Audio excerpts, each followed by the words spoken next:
अस्सलाम वालेकुम नज़ीम, आपको दोस्त आपको बदले बात कुछ चांदनी खबरें आपके सामने रख देते हैं। गुजरात का किस्साई नरेंद्र मोदी वो बदबूदार किरदार फिर बोला है, पाकिस्तान के हवाले से बोला है, बल्कि पाकिस्तान के हवाले से उस बंदे ने मस्करी की है। लेकिन जरा हम लोग खुद देखे मौका प्रोवाइड करते हैं। ये खुलासा डायरी है, इन्होंने लिखा है कि alert, there have been 57 attack in the last 48 hours in the Pakistan by the Pakistani Taliban and the Baloch liberation army.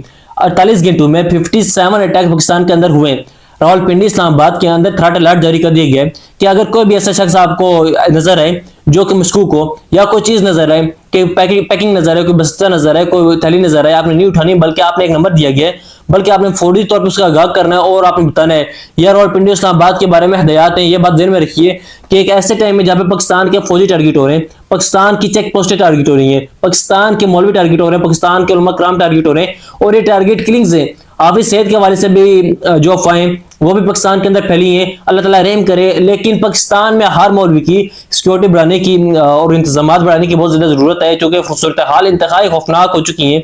ये बात ध्यान में रखें कि ये रमजान का महीना है, ये दूसरा अशर रमजान का, और इसमें जो ईद की खरीदो फरोख्त है वो तेज हो जाती है। हमारी इकोनॉमी सारी इन्हीं चीजों के ऊपर डिपेंड कर रही होती है कि ईद के दौरान अरबों खरबों रुपए की खरीदारी होती है, लोग मार्केट में जाते हैं, दुकानदार भी पूरा सारा इंतजार करते हैं। लिहाजा ये वो टाइम है लेकिन इस टाइम आपके दो प्रोविंसेस पख्तूनख्वा के बहुत सारे इलाके और बलोचिस्तान नो गो एरियाज बन चुके हैं, बल्कि चार अजला के अंदर कर्फ्यू नाफिज कर दिया गया है। वजीरिस्तान के कुछ एक इलाके, फिर टांक में, फिर अपर दील और लोअर दील कर्फ्यू बकायदा से नाफिज कर दिया गया है। लेकिन दूसरी तरफ हमारी जो तरजीहात हैं, ये तरजीहात बड़ी अलग किस्म की हैं, बड़ा तरीके से हम लोग सोचते हैं और अलग तरीके से हम लोग बिहेव कर रहे हैं। ये सिर्फ ख्वाजा आसिफ साहब जो डिफेंस मिनिस्टर हैं, इनकी तरजीहात क्या होनी चाहिए, लेकिन उन्होंने मौलवी तारिक जमील साहब को, मौलाना तारिक जमील साहब को टारगेट किया। और बुनियादी वजह यह है कि तारिक जमील साहब ने इद्दत वाले मामले के ऊपर एक स्टेटमेंट दी है, ये सुन ले। केस तो सच्चा बताएं जो उस पर हुआ हो। तोशाखाना उस पैसे अदा किए, एक घड़ी जो आदमी पूरी जायदाद शौकत खानम के नाम कर चुका हो, वो एक घड़ी पे बिक जाएगा। नाज़रीन, ख्वाजा आसिफ साहब ने एक ट्वीट किया, बड़ा सख्त ट्वीट है। इन्होंने मौलाना तारिक जमील साहब के ऊपर बकायदा से इल्जामात लगाए। मैंने इस मौलाना को पहली दफा 6 अक्टूबर 1999 को काबीना के मीटिंग में बयान देते हुए देखा था। मैंने उस वक्त कहा है कि यह आलम दीन है, किस्सा ख्वान है, बल्कि किस्सा ख्वान है, किस्सा सुनाता है, कहानी सुनाते हैं। इसकी गुफ्तगू का इल्म और दीन से कोई ताल्लुक नहीं है। पुराने जमाने में गाँव और शहर की गली चुकूचों में पेशावर किस्सा ख्वाह होते थे, जो महफिलों में कहानियां सुनाते थे, जो लोग, और वो अब सारे उनकी ज़हनों की बनाई हुई कहानियां थी जो ये लोग सुनाते थे, और लोग इनकी कहानियां बड़े गौर से सुनते थे, और शाम को दिन के काम से थके हारे लोगों के लिए एंटरटेनमेंट का जरिया होते थे। मौसूफ की किस्सा खानी को सारा फोकस सिन्फ नाजुक पर होता है। यानी मौसूफ ख्वाजा आसिफ साहब ये कह रहे हैं कि तारिक जमील साहब असल में औरतों की जिस्म के ऊपर या ख्वातीन के ऊपर सिन्फ नाजुक उन्हें लिखा है, किस्सा सुनाता है। पेशावर का किस्सा ख्वानी बाजार भी इनके हम पेशा हजरात से मंसूब है। मौसूफ की जन्नत में 70 फीट की हूर वाली कहानी किस्सा ख्वानी का शाहकार है। तो ये बड़ी सख्त तरीन गुफ्तगू है। मौलाना तारिक जमील साहब जन्नत के हवाले से बातचीत करते हैं, जन्नत की हूर के हवाले से, जन्नत में दिए जाने वाले नमाज के बारे से बातचीत करते हैं। लेकिन ख्वाजा साहब के जहन में ऐसा महसूस हो रहा है कि राना डार साहब ने ऐसी कोई सट मारी है, ऐसी सट मारी है कि उसके बाद वो खातून और ख्वातीन का नाम लिए बगैर रह नहीं सकते। सिन्फ नाजुक, जन्नत की खातून हूर, 70 फीट की हूर, ये तभी होता है जब सर पे सट लगी हो। अदिल रजत साहब लिखते हैं, बेगम कसूम नवाज का जो नमाज जनाजा था वो भी इन्हीं मौलाना साहब ने पढ़ाया था। मुलाकात नहीं हुई तब, यानी कसूम नवाज साहब का जो नमाज जनाजा था मौलाना तारिक जमील साहब ने पढ़ाया था। हम सब ने देखा था और बड़ी तनकीद भी हुई थी मौलाना साहब के ऊपर, वो भी तारिक जमील साहब ने पढ़ाया था। और उस वक्त ख्वाजा आसिफ साहब पीछे खड़े थे, नमाज जनाजा अदा कर रहे थे।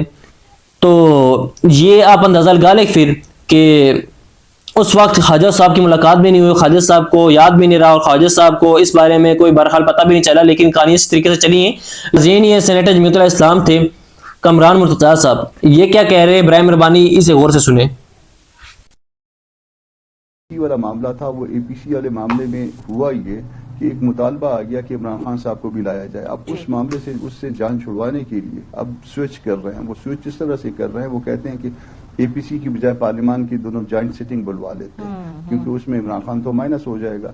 तो अब ये जो है ना, वो हमने जो अपनी सोच को जो है तरक्की दी है, वो इतनी तरक्की दी है ये 4-5 दिनों के अंदर कि एक शख्स को माइनस करने के लिए कौन सा तरीकाकार इख्तियार किया जाए। तो नाज़रीन, पाकिस्तान के अंदर जो खौफनाक हालात बने हुए हैं, इन हालात में ये कहा जा रहा है कि इमरान खान साहब को जो किताबें दी जाती हैं, भेजने वाले का नाम भी मिटा दिया जाता है, ये नजरीन जावेद चौधरी साहब ने एक सुर्खी छोड़ी है। जावेद चौधरी साहब कहते हैं कि मुझे खतरा है कि रोजाना बकवास चलाने वाले अमेरिका बाकी यूट्यूबर्स को कहीं पकड़ के पाकिस्तान के हवाले न कर दें, यानी अमेरिका कहीं पकड़ के उन यूट्यूबर्स को पाकिस्तान के हवाले न कर दें जिनमें डॉक्टर मोइन पिरज़ादा हैं, शहबाज गिल साहब हैं या बाकी और शख्सियात हैं।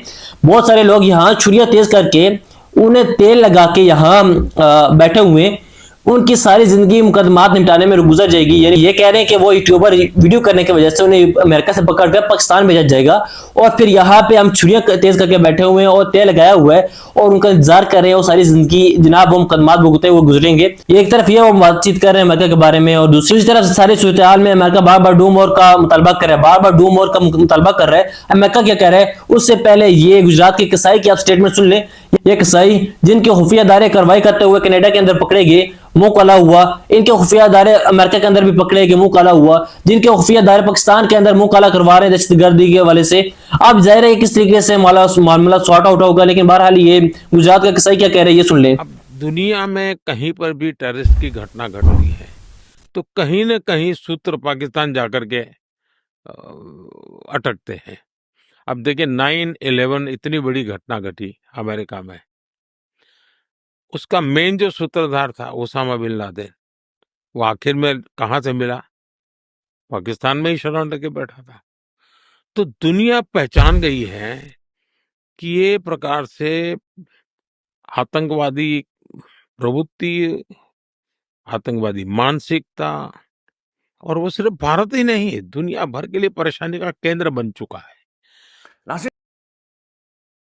नाज़रीन ये टर्म जो इस्तेमाल कर रहा है स्टेट स्पॉन्सर्ड टेररिज्म की, ये बड़ी खतरनाक। और दूसरी तरफ हम देख रहे हैं डीएलए का सोशल मीडिया विंग, ये फुली एक्टिव है, ये फुली काम कर रहा है। पता नहीं कहां से काम कर रहा है, पाकिस्तान से कर रहा है, पाकिस्तान के बाहर से काम कर रहा है, लेकिन वो फुली एक्टिव है। फिर इंडियन सोशल मीडिया और मीडिया ये भी फुली एक्टिव है। फिर गुजरात का कसाई भी ऐसी बातचीत कर रहा है, ऐसी गुफ्तगू कर रहा है। और दूसरी तरफ अमेरिका हमसे बार बार डू मोर का मुतालबा कर रहा है। साबिक शाकिर सब लिखते हैं do more do more do more do more, और ये डू मोर का किस्सा खत्म किया था हमने बड़ी मुश्किल से, जब एब्सोल्युटली नोट हो गया था कि भाई सारे सवाल ही पैदा नहीं होता, घर खत्म है ला लो, यानी हम नहीं करेंगे अब आपके लिए कम, हम आपके किराए के गुंडे नहीं बन सकते, हम किराए की आपकी मजदूरी नहीं कर सकते। खबर अदारे रोटर्स के मुताबिक पाकिस्तान 2 माह के अंदर सिक्योरिटी अमन को बेहतर बनाने के लिए इकदाम नहीं करता तो पाकिस्तान को 25 दीगर ममालिक के साथ येलो लिस्ट में रखा जाएगा, जिसे अमेरिका वजीर के जावी जुजवी मुअत्तली का सामना करना पड़ सकता है।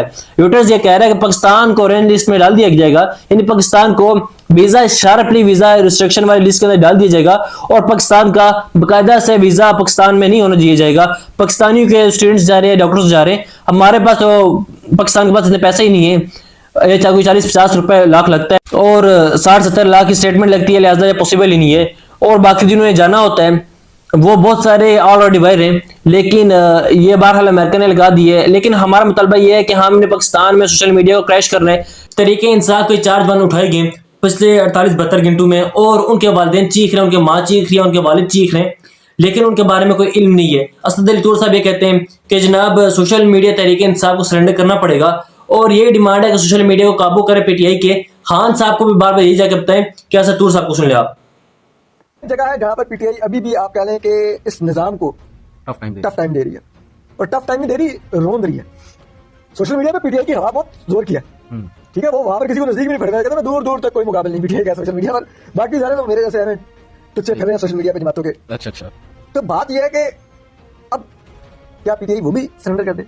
पीटीआई अपना केमिकल वेपन और अपने स्कड मिसाइल भी सरेंडर करना चाहती है। ये पीटीआई की चॉइस है, क्योंकि उनके सोशल मीडिया का इंपैक्ट इतना है कि वो बार बार एस्टैब्लिशमेंट अगर कोई गिला कर रही है पीटीआई से या कोई मुतालबा अगर एस्टैब्लिशमेंट की तरफ से वाइट को मुतालबा सोशल मीडिया से नाज़रीन सबसे अहम तरीन मीटिंग है और ज़ाहिर है कौमी सलामती की पार्लिमानी मीटिंग है और इसमें पाकिस्तानी फौज के सरबराहान यानी इदारों के सरबराहान मौजूद होंगे। पाकिस्तान के इसमें आस्करी क़यादत और फिर सिक्योरिटी और के जो इदारे और पाकिस्तान के इंटेलिजेंस एजेंसीज के ये भी ज़ाहिर इसके अंदर मौजूद होंगे। ये सलामती कौंसिल के हवाले से, कौमी सलामती के हवाले से ये पार्लिमानी कमेटी का इजलास होगा, बड़ा आम तरीन इजलास है। इसमें अभी जो खबरें आ रही हैं तरीके इंसाफ इसके बारे में अभी सोच रही है क्या वो इसके अंदर शामिल होगी या नहीं होगी। मेरी जाती राय अगर कोई आप इख्तिलाफात भी कर सकते हैं, लेकिन सदीक जान साहब ये लिखते हैं कि सब ये लिख रहे हैं कि पीटीआई की फैसला साज 4 अहम शख्सियात का ख्याल है कि हमें मंगल की कौमी सलामती के इजलास के अंदर शरीक होना चाहिए। उनका ये ख्याल है कि अमल एस्टेब्लिशमेंट के लिए मुस्तबत सीबीएम होगा।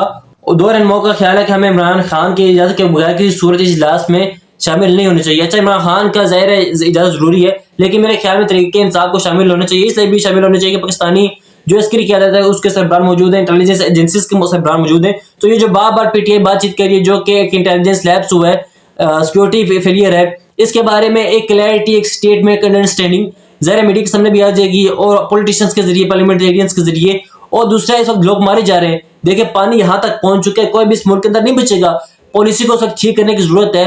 सोशल मीडिया पे एक पूरा ट्रेंड चला कि release Imran Khan, free Imran Khan to CM Pakistan. Share किएगा, अपडेट करेंगे। अल्लाह हाफिज।